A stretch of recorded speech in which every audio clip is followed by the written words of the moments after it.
So, a very good afternoon, everyone. Good afternoon, ma'am. Good afternoon, ma'am. Today, we are going to discuss the procedure on insertion of flatus tube. Right? ये procedure हमने discuss करना है अभी.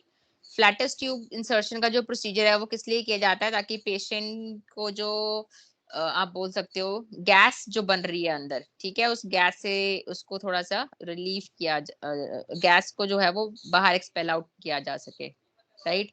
So for that we are going to do the procedure on insertion of flatus tube. So let's start with it.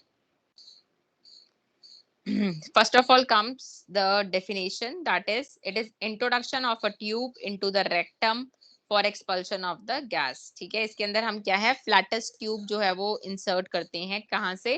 rectum के अंदर हम insert करते हैं ताकि जो गैस पेशेंट को बन रही है अंदर वो गैस जो है वो expel out हो सके, ठीक है? And it is done when the patient is unable to expel the gas out, right? जब वो खुद से नहीं कर पाता है तब हमें फ्लैटस ट्यूब को इंसर्ट करना पड़ता है अंदर. Clear with the definition? Yes, ma'am. Yes, ma'am. Okay. So purposes इसके आ जाते हैं to remove flatulence from the lower bowel. ठीक है, लोअर बॉवल जो लोअर इंटेस्टाइन है हमारी, ठीक है, लोअर बॉवल जो है वहां से गैस को रिमूव करने के लिए हम जो है ये प्रोसीजर करते हैं. Then to relieve abdominal distension. अब क्योंकि पेशेंट को अंदर जो है बॉवल के अंदर जो है वो पूरा गैस फॉर्म हो रखा है, पेशेंट उसको एक्सपेल आउट नहीं कर पा रहा, ठीक है, तो उससे क्या होगा, जो उसकी एब्डोमिनल कैविटी होगी वो भी डिस्टेंड हो जाएगी. डिस्टेंड का मतलब क्या है, जितनी उसकी कैपेसिटी होगी उससे ज्यादा अंदर चीजें हैं, राइट? तो वो थोड़ी, जैसे आप बोल सकते हो, फूल जाएगी. तो उस चीज को रिलीव करने के लिए भी हम इस प्रोसीजर को करते हैं, that is insertion of flats tube. Clear with the purposes? तो मेन पर्पस, हाँ, मेन पर्पस इसका यही है कि जो गैस होगी उसको हमने रिमूव करना है और लोअर बॉवल से, और ताकि जो एब्डोमेन के अंदर डिस्टेंशन हुई है उसको भी हम खत्म कर सकें. ये इसके दो मेन पर्पसेस हैं, right? Then moving towards indications. ठीक है, तो क्या इसके इंडिकेशंस हैं? सबसे पहला इसका इंडिकेशन रहेगा जब भी आपने पेशेंट को रिटेंशन एनीमा देना होता है उससे पहले हम ये चीज प्रोसीजर करते हैं. ठीक है, व्हाट हैपन, एनीमा मालूम है आपको? What is enema?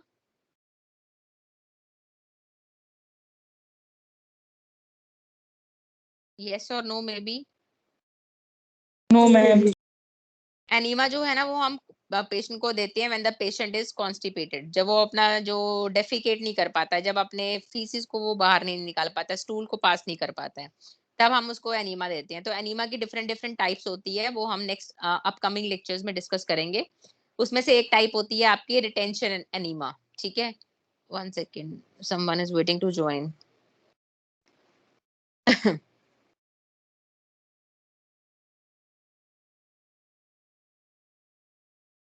So retention enema में क्या होता है, हम एनीमा पेशेंट को देते हैं और कुछ टाइम के लिए अंदर ही एनीमा पेशेंट थोड़ी टाइम के लिए रिटेन करता है, ठीक है, और फिर कुछ समय के बाद एनीमा को एक्सपेल आउट करने के बाद पेशेंट जो है वो स्टूल पास कर देता है. That is retention enema. तो जब हमने रिटेंशन एनीमा पेशेंट को देना होता है उससे पहले हम ये प्रोसीजर करते हैं, ये इसका इंडिकेशन है.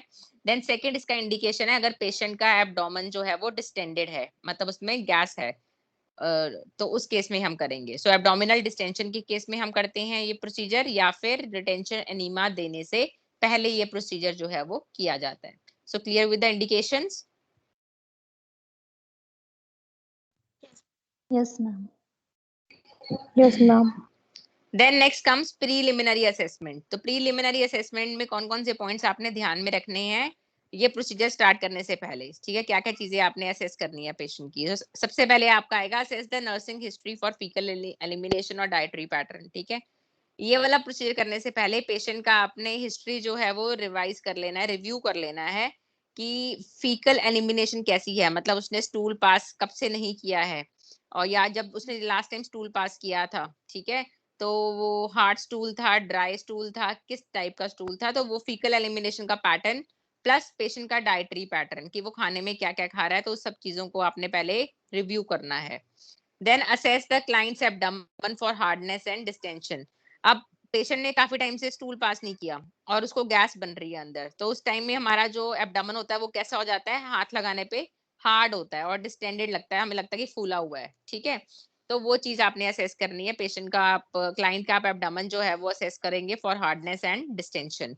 देन थर्ड प्रीलिमिनरी असेसमेंट आपने जो करनी है that is assess the client for abdominal discomfort. ठीक है, पेशेंट का आपने जो एब्डोमिनल डिस्कम्फर्ट के लिए आपने असेस करना है। पेशेंट को आप पूछोगे कि whether he is having pain और नॉट, और अगर वो बोलेगा कि उसको पेन है तो आप उसको ना एक पेन स्केल देंगे। पेन स्केल में हम क्या करते हैं, हम उसको बोलते हैं कि मैं आपको 0 to 10 तक बता रही हूँ, आप एक नंबर चूज कर लो कि आपको कितनी पेन हो रही है। तो जितना ज्यादा नंबर पेशेंट चूज करेगा मतलब उसको उतनी ज्यादा पेन हो रही है। ठीक है, नहीं पीना ठीक है। तो अगर सपोज पेशेंट 5 नंबर चूज करता है, 5 का मतलब है कि मॉडरेट पेन हो रही है उसको। ठीक है, अगर 7 चूज करता है, 7 का मतलब है थोड़ी ज्यादा पेन हो रही है उसको, मॉडरेट से थोड़ी सी ज्यादा पेन हो रही है, राइट। तो पेशेंट का अपने एब्डोमिनल डिस्कम्फर्ट जो है वो असेस करना है। क्लियर है बच्चे? Yes ma'am. ठीक है, देन नेक्स्ट आपका आ जाता है आर्टिकल्स रिक्वायर्ड। ठीक है, इंसर्शन ऑफ फ्लैटेस्ट ट्यूब का जो प्रोसीजर है उसमें क्या क्या आर्टिकल्स जो है वो आपको चाहिए। सबसे पहले यू नीड स्क्रीन। ठीक है, स्क्रीन आपको क्यों चाहिए? ताकि आप पेशेंट की प्रिवेसी जो है वो मेंटेन कर सको। ठीक है, जो प्रोसीजर है इसमें आपने पेशेंट की प्रिवेसी जो है वो मेंटेन करनी है, for that you need screen. और अगर कर्टेन्स अवेलेबल है वहां पे तो आप कर्टेन करके उसको प्रिवेसी प्रोवाइड कर सकते हो। Then a clean tray containing a flattest tube with extra tubing in a kidney tray with water। ठीक है, आपको फिर एक क्लीन ट्रे चाहिए इसमें। ठीक है, जिसमें कि आप फ्लैटेस्ट ट्यूब जो आप अंदर इंसर्ट करोगे पेशेंट के रेक्टम में, ठीक है, वो आपने रखनी है। और उस फ्लैटेस्ट ट्यूब के साथ एक्स्ट्रा ट्यूबिंग अटैच होनी चाहिए। और एक्स्ट्रा ट्यूबिंग का पर्पस क्या है? वो एक्स्ट्रा ट्यूबिंग जो है वो आप किडनी ट्रे के अंदर डालोगे। उस एक्स्ट्रा ट्यूबिंग का एक एंड जो है वो आप किडनी ट्रे में डालोगे और उस किडनी ट्रे में पानी भरा होगा। ठीक है, इसका पर्पस क्या है? जब आप एक तरफ से फ्लैटेस्ट ट्यूब को जब रेक्टम में आप इंसर्ट करेंगे, ठीक है, तो उससे क्या है, गैस एक्सपेल आउट होगी ना। तो गैस एक्सपेल आउट हुई है या नहीं हुई है वो आपको कैसे पता चलेगा? अगर उस किडनी ट्रे के पानी के अंदर, वाटर के अंदर बबल्स बने, दैट मीन्स कि बबल्स बनने का मतलब क्या है कि अंदर से गैस जो है वो बाहर निकल आई है। आ रही है मेरी बात समझ में? Yes ma'am. Yes ma'am. ठीक है, तो फ्लैटेस्ट ट्यूब आपने जो है वो लेनी है एक, और एक्स्ट्रा ट्यूबिंग के साथ लेनी है, जिसका एक एंड जो है वो आप किडनी ट्रे में डिप करेंगे और किडनी ट्रे के अंदर क्या होगा, वाटर भरा होगा, right. Then you need a Vaseline in a container. ठीक है, आपको वैसलिन चाहिए होगी, क्यों? क्योंकि जो फ्लैटेस्ट ट्यूब है उसको ल्यूब्रिकेट करने के लिए, ताकि वो इजिली रेक्टम के अंदर चले जाए। तो उसको ल्यूब्रिकेट करने के लिए आपको क्या चाहिए? वैसलिन चाहिए, राइट। अगर आपके पास वैसलीन वहां पे नहीं अवेलेबल तो आप जेली यूज कर सकते हैं, हॉस्पिटल में मिल जाती है, लिग्नोकेन जेली है, जाइलोकेन जेली आती है, वो भी आप यूज कर सकते हैं अगर वैसलीन अवेलेबल आपके पास नहीं है। Then you need wet cotton swabs in a container. ठीक है, वेट कॉटन स्वैब्स आपको क्यों चाहिए? क्योंकि आफ्टर द प्रोसीजर जो रेक्टम होगा उसको क्लीन करने के लिए आपको वेट कॉटन स्वैब्स चाहिए, right. Then you need a mackintosh. Mackintosh आपको क्यों चाहिए? ताकि आप प्रोसीजर के दौरान पेशेंट के बटेक्स के नीचे जो है मैकिंटॉश को रख सको, ताकि जो लिनन है वो खराब ना हो। Then you need a bath blanket. Bath blanket आपको चाहिए पेशेंट को कवर करने के लिए, ताकि उसको ठंड ना लगे। ठीक है, then you need a kidney tray with water, ये आपको मैंने अभी बताया। और किडनी ट्रे विद वाटर का पर्पस क्या है? ताकि आप उसमें ट्यूबिंग डाल सको, और जब गैस अंदर से बाहर निकलेगी तो वाटर के अंदर बबल्स बनेंगे, उससे आपको पता चल जाएगा कि गैस अंदर है, अंदर से बाहर आई है या नहीं आई है, right. So these all are the articles which are required for insertion of flatus tube. Is it clear to everyone? Yes ma'am. Yes ठीक है, मैम। अभी मैं आपको flatus tube भी दिखा देती हूँ, 1 second. I just forgot to add it in the PPT. Just wait. ये देखो, इस तरह की होती है फ्लैटस ट्यूब। ठीक है, 1 सेकेंड, इस तरह की होती है फ्लैटस ट्यूब। ठीक है, इस तरह की हो गई है, राइट। तो ये वाला जो इसका एंड होगा ना, जो नैरो वाला एंड है, इसको आप अंदर रेक्टम में डालते हैं, और ये जो वाइड वाला एंड है ऊपर वाला, ऊपर की तरफ है। ठीक है, इसके साथ आप एक्स्ट्रा ट्यूबिंग अटैच करते हैं, जो कोई आप किडनी ट्रे में डालते हैं फिर। This is flatus tube. Is it clear to everyone? Yes ma'am. ठीक है, देन नेक्स्ट है प्रोसीजर के steps of procedure. So first of all, you are supposed to explain the procedure to the patient. आपने procedure patient को explain करना है. Then collect all the equipment to the bedside. जो भी आपने articles ready करे हैं उनको अपने patient की bedside पे bed unit में लेकर आना है. Then screen the patient, ठीक है, to maintain the privacy. Then protect bed using a Macintosh and a draw sheet. ठीक है, आपने patient के bed पे procedure आपने करना है और बेड को आपने प्रोटेक्ट करना है किसके साथ? मैकिंटॉश के साथ. और मैकिंटॉश के ऊपर आप क्या स्प्रेड करेंगे? Draw sheet. तो आर्टिकल्स में आपने ड्रॉ शीट ऐड कर लेना है. ठीक है. Then position the patient in left lateral position with right knees flexed. Right, तो आपने इसमें जो पेशेंट को पोजीशन देनी है that is left lateral position, मतलब लेफ्ट साइड लाइन पोजीशन आपने पेशेंट को जो है देनी है. और उसके अंदर जो पेशेंट का राइट नी होगा, राइट नी मतलब लेफ्ट लेटरल पोजीशन में राइट नी जो है वो ऊपर की तरफ आएगा. ठीक है, तो राइट नी जो होगा पेशेंट का वो फ्लेक्स रखना है आपने. Then cover the patient with blanket exposing the rectum. ठीक है, सिर्फ पेशेंट का रेक्टम जो है वो आपने एक्सपोज करना है और बाकी की बॉडी को पेशेंट की आपने बाथ ब्लैंकेट के साथ जो है वो कवर कर देना है. सॉरी.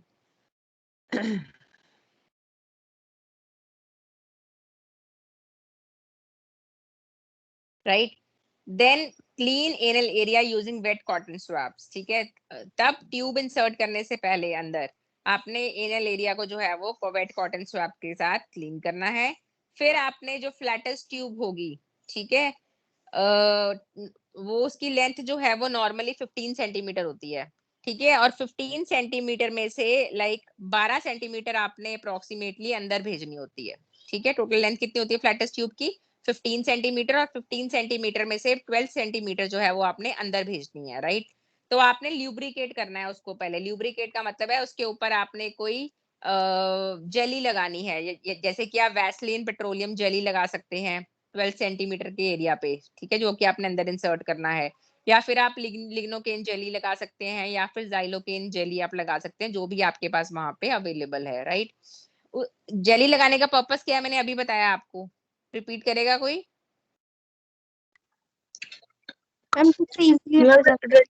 हाँ, ताकि वो इजिली अंदर चले जाए. ठीक है, और पेशेंट को डिस्कम्फर्ट ना हो इस वजह से. Right, then connect free end of the flatus tube to extra tubing. अभी आपको मैंने फ्री एंड दिखाया था ना, उसका ब्रॉड वाला जो ऊपर वाली साइड था फ्लैटेस्ट ट्यूब का, उस एंड को आपने एक्स्ट्रा ट्यूबिंग के साथ जो है वो ज्वाइन कर देना है. ग्लास कनेक्टर आते हैं, ग्लास कनेक्टर के थ्रू आपने एक्स्ट्रा ट्यूबिंग को ज्वाइन कर देना है. ठीक है, और जो एक्स्ट्रा ट्यूबिंग होगी उसका जो दूसरा एंड होगा, ओपन वाला जो एंड होगा, उसको आपने किस में रखना है? किडनी ट्रे में. और उस किडनी ट्रे में क्या होगा? वाटर. राइट, और ये किडनी ट्रे जो है वो आप कहाँ प्लेस करेंगे? Between the thighs over the mackintosh. Patient के थाइज के बीच में मैकिंटॉश के ऊपर आपने इस किडनी ट्रे को प्लेस कर देना है. ठीक है, ताकि जब गैस अंदर से बाहर निकले और किडनी ट्रे में जब बबल्स बनेंगे तो आपको पता चल जाएगा कि गैस जो है वो एक्सपेल आउट हो रही है. आए बात समझ में बेटा? Yes, ma'am. Okay. Then watch then watch for signs of expulsion of gas and remove it after 10 to 20 minutes. ठीक है, फिर आपने किडनी ट्रे में आपने ऑब्जर्व करते रहना है कि बबल्स बन रहे हैं या नहीं बन रहे हैं. ठीक है, उससे आपको पता चल जाएगा कि जो गैस है वो एक्सपेल आउट हो रही है या नहीं हो रही है. And after that you are suppose to remove the tube, flatus tube. ठीक है, फ्लैटेस्ट ट्यूब को अपने रेक्टम से बाहर निकाल लेना है अप्रोक्सीमेटली आफ्टर 10 टू 20 मिनट. जब बबल आने बंद हो जाएंगे, ठीक है, तब आप उसको फिर रिमूव कर लेंगे. राइट, एक बात ध्यान रखनी है कि जो फ्लैटेस्ट ट्यूब होगी वो 10 से 20 मिनट के इंटरवल पे ही आपने अंदर रखनी है बस. उससे ज्यादा समय के लिए अगर आप रखोगे तो उससे क्या होगा? पेशेंट का जो स्फिंक्टर होगा, एनल स्फिंक्टर जो होगा वो परमानेंटली डैमेज हो सकता है. ठीक है, ज्यादा टाइम के लिए अगर रखोगे तो 10 टू 20 मिनट्स के टाइम के लिए हम रखते हैं सिर्फ.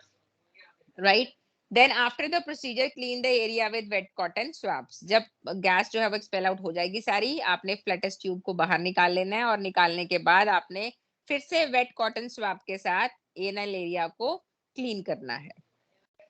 ठीक है, clear with the steps of procedure? Yes, ma'am. Simple सा प्रोसीजर है, बस आपने जो पॉइंट्स रिमेंबर रखने हैं वो ये याद रखने हैं कि आपने पेशेंट को प्रिवेसी प्रोवाइड करनी है. राइट, और जो फ्लैटेस्ट ट्यूब होगी उसको आपने एक्स्ट्रा ट्यूबिंग के साथ भी अटैच करना है ताकि आप किडनी ट्रे में जिसमें वाटर डाला है आपने, आप उसके अंदर उसको प्लेस कर सको और आपको पता चल सके कि गैस एक्सपेल आउट होनी स्टार्ट हो गई है या फिर होनी बंद हो गई है. ठीक है, वो आपको पता चल जाएगा, साइन आप ऑब्जर्व कर सकते हो. देन आपने एनल एरिया को जरूर क्लीन करना है before the procedure and after the procedure. ठीक है, इसको क्लीन करने का पर्पस क्या है? ताकि आप जो वहां के माइक्रो ऑर्गेनिजम्स है वो अंदर इंसर्ट ना कर दो, ठीक है, अंदर ना भेज दो, पेशेंट को उससे इन्फेक्शन हो जाएगा, राइट, ठीक है, ओके ओके, ठीक है। देन नेक्स्ट आपका आता है आफ्टर केयर। आफ्टर केयर में आपका आएगा clean, boil and replace all the articles. तो जो भी आर्टिकल्स आपने यूज करे उनको क्लीन करना है, वॉश करना है वाटर के साथ, बॉयल करना है, देन रिप्लेस करना है उनके रिस्पेक्टिव प्लेस पे। Then record and report the time, date and result of the treatment. This is very much important. आपने कितने बजे प्रोसीजर किया था स्टार्ट, ठीक है, डेट क्या थी और उसका ट्रीटमेंट क्या, ट्रीटमेंट का रिजल्ट क्या रहा है, that is very much important to document, right. Then ask the patient if he is comfortable. ये भी आपने पेशेंट से पूछना है प्रोसीजर के बाद, पेशेंट कंफर्टेबल है, उसको थोड़ा सा रिलीफ मिला है क्योंकि गैस जो है वो एक्सपेल आउट हुई है ना। और आप उसके एब्डामन को भी टच करके पैल्पेट करके देख सकते हो। पहले उसकी एब्डामन जो थी वो हार्ड थी, अब आफ्टर द प्रोसीजर उसकी एब्डामन जो होगी वो कुछ सॉफ्ट हो चुकी होगी, right. So this is all about the aftercare of the patient, right? So I hope this Yes. procedure is clear to all, right? Yes, ma'am. ठीक है, अभी मैं YouTube पे वीडियो देख के इसका शेयर कर रही हूँ आपके साथ, तो ग्रुप में मैं सेंड करूंगी so that you can have a overview of the procedure also, demonstration आपको एक बार दिख जाएगा, right. So is it clear? Yes, ma'am. Okay, Yes, ma'am. किसी को कोई क्वेरी है, क्वेश्चन है तो you can ask me right now. Ma'am वो प्रोसीजर की पिक सेंड कर दीजिए लिखने के लिए। वो मैं कर दूंगी, हैंड एंड फीट केयर वाली ना। मैम 3 प्रोसीजर है, फूड केयर और एलिमिनेशन वाला और एक वाला। हाँ ठीक है, मैं कर दूंगी उसका, ठीक है। Thank you ma'am. Elimination, okay okay ठीक है। अभी आपके साथ मैं एक और प्रोसीजर डिस्कस कर रही हूँ, that is insertion of suppositories, right. तो अभी हम वो स्टार्ट करेंगे, जस्ट वेट। Okay ma'am.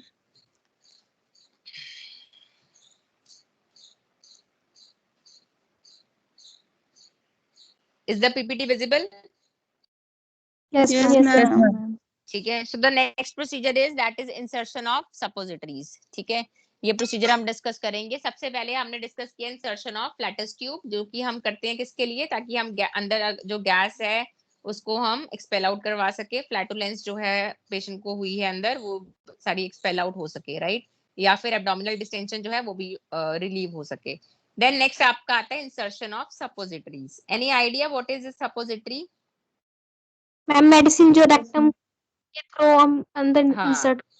हाँ, वेरी नाइस, ठीक है। सपोजिटरीज हम उन पेशेंट्स में रखते हैं जिनको कॉन्स्टिपेशन होती है मेनली, ठीक है, या जिनको स्टूल पास करने में प्रॉब्लम हो रही होती है, जैसे कि हेमरोइड्स वाले पेशेंट हैं, उनको भी स्टूल पास करने में प्रॉब्लम होती है क्योंकि ब्लीडिंग होती है साथ में, तो हम सपोजिटरीज रख देते हैं उनके रेक्टम के अंदर, ठीक है। सो इसका प्रोसीजर अब हमने जो है वो डिस्कस करना है, so let's start with it.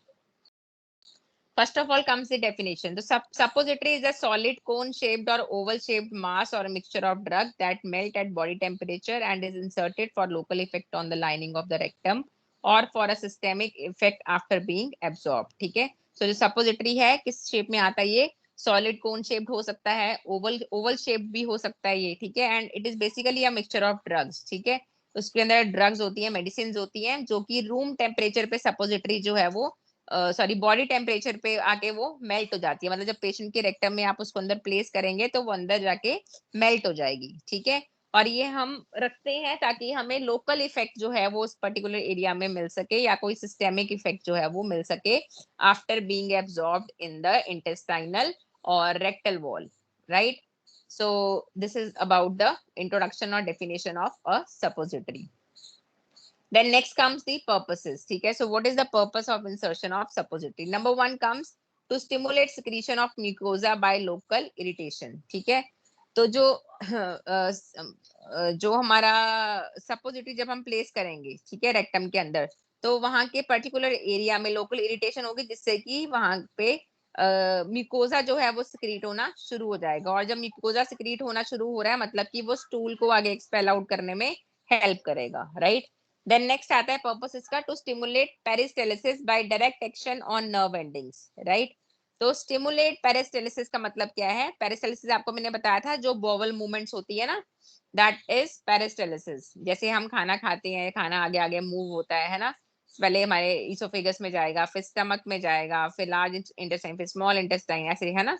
तो वो क्या है? पेरिस्टाल्टिक मूवमेंट है। तो पेरिस्टाल्टिक मूवमेंट को इंक्रीज करने के लिए भी हम सपोजिटरी देते हैं. Then to produce evacuation of bowel. मतलब बॉवल को खाली करने के लिए, यानी कि स्टूल को बाहर निकालने के लिए भी हम सपोजिटरी का यूज करते हैं। Then to relieve pain in haemorrhoids, क्योंकि जो हेमरोइड्स वाले पेशेंट होते हैं उनको स्टूल पास करते हुए पेन होती है, राइट? तो उन पेशेंट्स में भी हम सपोजिटरी का यूज करते हैं ताकि उनकी पेन जो है वो रिलीव हो सके। Then to relieve breathing difficulty, ठीक है, कई बार सपोजिटरीज देखा गया है कि ब्रीदिंग डिफिकल्टी में भी हेल्प करता है। जैसे आप कुछ पेशेंट्स को ब्रीदिंग डिफिकल्टी है प्लस उनको कॉन्स्टिपेशन भी है, ठीक है, तो कॉन्स्टिपेशन के साथ उनको एफर्ट लगाना पड़ रहा है, एक्स्ट्रा स्ट्रेन लगाना पड़ रहा है स्टूल पास करने के लिए, ठीक है, तो उनको ब्रीदिंग डिफिकल्टी और ज्यादा हो सकती है, तो उसको भी रिलीव करने में हेल्प करता है। Then some suppositories are also used to sedate the patient, patient को सिडेट करने के लिए, उसको पेन से रिलीव करने के लिए और सिडेटिव इफेक्ट देने के लिए भी हम यूज करते हैं सपोजिटरीज का। देन नेक्स्ट आती है indication. So what all are the indications, किस किस केस में हम यूज करते हैं सपोजिटरीज का। So before gastro diagnostic investigation, तो कुछ ऐसी डायग्नोस्टिक इन्वेस्टिगेशन होती है जीआई सिस्टम की, गैस्ट्रो इंटेस्टाइनल सिस्टम की, जो करने से पहले हमें सपोजिटरी पेशेंट को देनी होती है। देन हेमरोइड्स, इसकी इंडिकेशन, अगर पेशेंट को हेमरोइड्स की प्रॉब्लम है तब भी हम सपोजिटरी दे सकते हैं। देन कोई पेरी एनल सर्जरी हुई है, ठीक है, मतलब पेरिनियल एरिया की या कोई एनल सर्जरी हुई है पेशेंट की, तो उस केस में भी हम सपोजिटरी देते हैं। देन नेक्स्ट है कॉन्स्टिपेशन है या स्टूल इंपैक्शन है, मतलब पेशेंट स्टूल पास नहीं कर पा रहा है या उसको कॉन्स्टिपेशन है, उस केस में हम सपोजिटरी का यूज करते हैं। या पेशेंट की कोई गैस्ट्रोइंटेस्टाइनल या कोई एब्डोमिनल सर्जरी हुई है, होनी है, मतलब उससे पहले देते हैं, मतलब प्री ऑप, प्री ऑप का मतलब है ऑपरेट होने से पहले। कहाँ का ऑपरेट होने से पहले, गैस्ट्रोइंटेस्टाइनल सिस्टम का, या फिर कोई एब्डोमेन की कोई सर्जरी होनी है उससे पहले हम पेशेंट को सपोजिटरी देते हैं ताकि उसका जो बॉवल है वो पूरा का पूरा खाली हो जाए, इवैक्यूएट हो जाए। ठीक है बच्चे, so these all are the indications. Then next comes the contraindication. तो कॉन्ट्राइंडिकेशन आता है किस केस में आपको सपोजिटरी नहीं देनी। सपोज पेशेंट को फ्लूइड एंड इलेक्ट्रोलाइट इंबैलेंस है। फ्लूइड एंड इलेक्ट्रोलाइट इंबैलेंस किस केस में होता है, जैसे वॉमिटिंग है पेशेंट को या फिर डायरिया है, उस केस में हम सपोजिटरी का यूज नहीं करेंगे। प्रेगनेंसी और लैक्टेशन में भी हम नहीं यूज करते। प्रेगनेंसी अगर किसी को हुई है तब हम सपोजिटरी अवॉइड करते हैं। प्लस लैक्टेशन, लैक्टेशन पीरियड का मतलब है जब मदर ब्रेस्ट फीड करती है बच्चे को, माँ अपना दूध पिलाती है ना जितने टाइम तक बच्चे को, तब तक भी हम सपोजिटरी को अवॉइड करते हैं।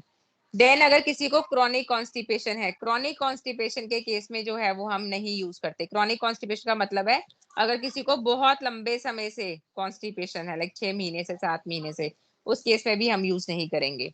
देन इंटेस्टाइनल ऑब्स्ट्रक्शन है, मतलब पेशेंट की इंटेस्टाइन में किसी तरह की ऑब्स्ट्रक्शन है, तो उस केस में भी हम यूज नहीं करेंगे सपोजिटरीज का। या पेशेंट को डायरिया है, ये मैंने अभी आपको बताया कि डायरिया के केस में हम सपोजिटरी यूज नहीं करते। So these all are the contraindication. Contraindication का मतलब होता है कि किस किस केसेस में आपने यूज नहीं करना है, right? Clear with this? Yes ma'am. Okay. Then next आता है जर्नल इंस्ट्रक्शंस। क्या क्या जर्नल इंस्ट्रक्शंस आपको ध्यान में रखनी है when you are doing the procedure of insertion of suppository. So keep the suppositories in the refrigerator as they melt at room temperature and insertion becomes difficult. तो जब तक आप सपोजिटरी को यूज नहीं कर रहे हो तब तक आप उसको अभी रेफ्रिजरेटर में रखोगे, क्योंकि बाहर ले आओगे तो रूम टेम्परेचर पे वो मेल्ट हो जाएगी। Then explain the procedure to the patient before introducing the suppository. तो suppository introduce करने से पहले पेशेंट को पूरा explain करना है आपने procedure. Then insert suppository shortly before the patient's usual time of defecation or immediately after a meal. Suppository आप पेशेंट या तो एकदम खाना खाया, खाना खाने के तुरंत बाद आप रख सकते हो, रख सकते हो रेक्टम में, या फिर जो पेशेंट का यूजुअल टाइम है डेफिकेट करने का, स्टूल पास करने का, उस टाइम पे आप रख सकते हैं।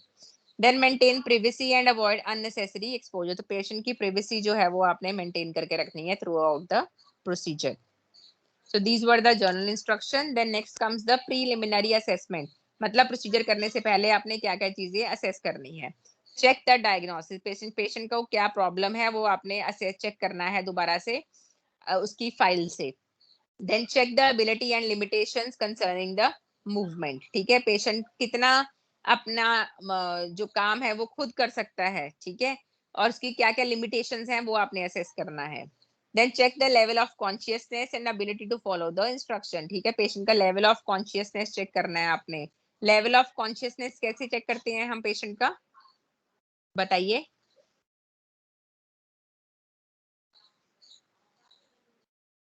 ग्लासगो गोमा स्केल पढ़ लिया आपने? यस और no? Glasgow coma scale no ma'am. नहीं पढ़ा है, ठीक है। ग्लासगो गोमा स्केल में क्या होता है ना, हम लेवल ऑफ कॉन्शियसनेस चेक करते हैं पेशेंट का, ठीक है। वो आप अभी आगे वाले चैप्टर्स में पढ़ेंगे, ठीक है। तो और आपने चेक करना है कि पेशेंट कितना सक्षम है आपकी इंस्ट्रक्शन फॉलो करने के लिए, वो चीज भी आप असेस करेंगे। Then check the general condition of the patient and ability to retain the fluid, ठीक है। पेशेंट की जनरल कंडीशन जो है वो आपने चेक करनी है। Then check medical order for the collection of stool specimen, ठीक है। आपने सपोजिटरी रख दी पेशेंट के, ठीक है, लेकिन आपने साथ में चेक करना है कि डॉक्टर ने साथ में ये भी बोला है कि पेशेंट का स्टूल स्पेसिमेन भी चाहिए। अगर स्टूल स्पेसिमेन भी चाहिए आपको, तो आपको उसके लिए भी तैयारी साथ में करनी पड़ेगी, right. Then prepare the articles in the patient unit, जो भी आर्टिकल्स होंगे वो सारे पेशेंट के यूनिट में आप लेके जाएंगे। Then next comes articles. क्या आर्टिकल्स आपको चाहिए इसके लिए? सबसे पहले what all you need is a screen, ताकि आप पेशेंट को प्राइवेसी प्रोवाइड कर सको। Then you need a tray containing kidney tray, kidney tray आपको चाहिए, पेपर बैग चाहिए वेस्ट कलेक्ट करने के लिए। देन मैकिनटॉश और टॉवल चाहिए आपको, ताकि आप बेड को प्रोटेक्ट कर सको पेशेंट के। Then you need a bath blanket, patient को कवर करने के लिए। Then you need bowl with cotton swabs, ताकि आप एनल एरिया को जो है वो क्लीन कर सको। Then you need specimen bottle, specimen bottle आपको चाहिए अगर डॉक्टर ने बोला है कि पेशेंट का स्टूल सैंपल चाहिए होगा साथ में, ठीक है, उस केस में आपको स्पेसिमेन बॉटल भी चाहिए होगी। Then you need a suppository in a bowl, ठीक है, सपोजिटरी आपको चाहिए। देन आपको वो सारे आर्टिकल्स चाहिए जो मैंने आपको पेरिनियल केयर में पढ़ाए थे। पेरिनियल केयर का प्रोसीजर हम कर चुके हैं ना? Yes ma'am. ठीक है, तो पेरिनियल केयर के आपको सारे आर्टिकल्स चाहिए, क्योंकि इस प्रोसीजर के साथ आप पेशेंट को पेरिनियल केयर भी देंगे ताकि उसको इन्फेक्शन ना हो, right. So these all are the articles which are required for this procedure of insertion of suppository. Shall I move forward? आगे चलें? Yes ma'am. Then comes preparation of patient and unit. सबसे पहले explain करना है procedure patient को, ताकि वो आपसे कोऑपरेट करे। Then explain the need to retain suppository for some time for its expected result, ठीक है। तो पेशेंट को बताना है कि सपोजिटरी को कुछ टाइम के लिए उसको अंदर ही रिटेन करके रखना है पेशेंट को, ताकि उसका जो रिजल्ट हम एक्सपेक्ट कर रहे हैं वो रिजल्ट हमें मिल सके। देन पेशेंट को प्राइवेसी प्रोवाइड करनी है आपने। Then cover the patient with a bath blanket, ठीक है, बाथ ब्लैंकेट से आपने पेशेंट को कवर करना है। And fan fold the top linen to the foot end of the bed, ठीक है, ये आपको मैंने बताया था फैन फोल्ड कैसे बनाते हैं। तो जो टॉप लिनन होगी उसको आप फैन फोल्ड कर देंगे फुट एंड तक। Then remove back rest and pillows, जो बैक रेस्ट लगाया होगा पेशेंट के पीछे आपने, वो आपने हटा देना है, पिल्लोज हटा देने हैं, ठीक है। Then place a mackintosh with a towel under the patient buttocks to protect the bed and linen, ठीक है। पेशेंट का बेड लिनन को प्रोटेक्ट करने के लिए पेशेंट के बटेक्स के नीचे आप मैकिनटॉश लगा देंगे और उसके ड्रॉ शीट से आप कवर कर देंगे, ठीक है। Then keep all the articles arranged on the bed side locker, जो भी आर्टिकल आपने रखे हैं वो सारे आपने पेशेंट के बेड साइड लॉकर पे ले जाके रख देने हैं, ऊपर वाली शेल्फ पे। Then instruct the patient to take a deep breath during insertion of suppository, patient को इंस्ट्रक्ट करना है कि जब आप सपोजिटरी को इंसर्ट करने लगे हो अंदर, तब उसको गहरी सांस लेनी है, ठीक है, ये बहुत इंपॉर्टेंट है। देन आता है स्टेप्स ऑफ प्रोसीजर। तो सबसे पहले आएगा wash hands and explain procedure to the patient and then give left lateral position to the patient with buttocks close to the edge of the bed, ठीक है। तो पेशेंट को आपने इसमें लेफ्ट लेटरल पोजीशन देनी है और उसके जो बटेक्स होंगे वो बेड के कॉर्नर पे होने चाहिए। तो लेफ्ट लेटरल पोजीशन आप इसमें पेशेंट को देंगे and then you are suppose to wear the gloves, ठीक है, ग्लव्स पहनने हैं आपने। Then hold the suppository in the right hand between two fingers after removing its package. तो suppository को पैकेट से बाहर निकालना है, अपने राइट हैंड में पकड़ना है, अपनी दो फिंगर्स के बीच में। Then separate the buttocks with left hand. तो लेफ्ट हैंड से पेशेंट के बटेक्स को सेपरेट करना है आपने और सपोजिटरी को एनस के अंदर आपने इंसर्ट करना है। और जब आप सपोजिटरी को अंदर इंसर्ट कर रहे हो तो आपने पेशेंट को बताना है कि उसको गहरी लंबी सांस लेनी है, राइट। एंड लास्ट पॉइंट इसमें लिखा है once it has passed the external sphincter advance it beyond the internal sphincter by pushing it with the index finger। एक बार जब आपको फील हो गया कि एक्सटर्नल स्फिंक्टर को आपने क्रॉस कर लिया, तब आपने सपोजिटरी को अपनी फिंगर के साथ, इंडेक्स फिंगर के साथ और अंदर तक भेजना है ताकि वो इंटरनल स्फिंक्टर तक पहुंच जाए, ठीक है। Then make sure that the suppository is position to the side of the rectum. ये बहुत इंपॉर्टेंट है, ठीक है। जो सपोजिटरी होगी ना उसको रेक्टम के वॉल के साथ रखना है आपने, फीकल मैटर के अंदर नहीं डालना। फीकल मैटर के अंदर डालोगे तो वो एब्जॉर्ब नहीं होगी, ठीक है। फीसिस के अंदर नहीं उसको इंसर्ट करना, उसको रेक्टम की वॉल के साथ मतलब साइड में लगा के रखना है सपोजिटरी को, ताकि वो रेक्टम की वॉल जो है उसको एब्जॉर्ब कर ले और अपना एक्शन दिखा सके सपोजिटरी, ठीक है। Then instruct the patient to retain the suppository as long as it is possible and comfortable। तो पेशेंट को बोलना है कम से कम 20 से 30 मिनट तक सपोजिटरी को जो है वो रिटेन करके रखना है, और उसके बाद ही वो फिर स्टूल पास करेगा, ठीक है। क्योंकि मैक्सिमम इफेक्ट जो है उसका सपोजिटरी का वो 20 से 30 मिनट के अंदर अचीव होगा। Clear with this? Yes, ma'am. Okay. Then आता है after care. So encourage the patient to retain the suppository at least 20 to 30 minute. Then next आता है encourage slow breathing with an open mouth for relaxation. जब आप insert करोगे तब आपने patient को डीप ब्रेथ लेने के लिए बोलना है, और उसके बाद आप पेशेंट को इनकरेज करोगे स्लो ब्रीदिंग के लिए, ठीक है। अपने उसको बोलना है अपना माउथ ओपन करके स्लो ब्रीदिंग उसने करनी है ताकि उसको रिलैक्सेशन मिले। Then give a comfortable position to the patient. Patient को एक कंफर्टेबल पोजीशन आप देंगे। Observe and record the result of suppository insertion, ठीक है। सपोजिटरी आपने इंसर्ट करी तो उसका क्या रिजल्ट रहा वो आपने रिकॉर्ड करना है। Then collect specimen if required, ठीक है। स्पेसिमन आपने कलेक्ट करना है अगर डॉक्टर ने इंस्ट्रक्ट किया है, स्पेसिमन कंटेनर के बीच में। Then help the patient to meet his elimination needs and give perineal care, ठीक है। पेशेंट को हेल्प करना है अपने पूरा स्टूल पास करने में, बेड पैन उसको आपने ऑफर करना है, और उसके बाद आपने उसको पेरिनियल केयर देनी है, जो कि आपको आर्टिकल्स बताए थे पेरिनियल केयर के लिए आपने रखने हैं, राइट। तो पेरिनियल केयर आपने कब देनी है? जब पेशेंट डेफिकेट कर देगा, जब वो स्टूल पास कर देगा। Then terminate all the articles. And terminate articles करने के बाद आपने अपनी जगह पे आर्टिकल्स रख देना है आपने अच्छे से क्लीन करके। Then you are supposed to tidy up the patient unit and ensure comfort and safety to the patient. And after that you are supposed to wash your hand. और जो स्पेसिमन आपने कलेक्ट किया है अगर किया था तो आपने उसको लैब में भेज देना है प्रॉपर उसके रिकॉर्ड के साथ, डॉक्यूमेंट्स के साथ। And report in any in case of any discomfort और अनटूवर्ड सिम्टम एक्सेट्रा। प्रोसीजर के दौरान या प्रोसीजर के बाद पेशेंट को किसी तरह का कोई डिस्कम्फर्ट हुआ है या कोई उसको अनयूजुअल सिम्टम आया है तो उसको आपने रिपोर्ट करना है अपने सीनियर स्टाफ को। Clear with this? Yes, ma'am. Okay. Yes, ma'am. So this was all about the procedure that was insertion of suppository, ठीक है। इसका भी आपको मैं YouTube वीडियो लिंक जो है वो शेयर कर दूंगी डेमोन्स्ट्रेशन का, right. So I hope this procedure is clear to everyone. Steps आपको समझ में आ गए हैं इसके? Is anybody having any kind of doubt? Please let me no.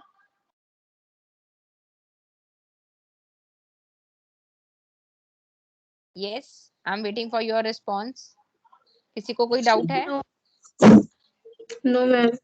Okay, ठीक है। Thank you so much for your attention. Thank you, ma'am. Thank you, ma'am.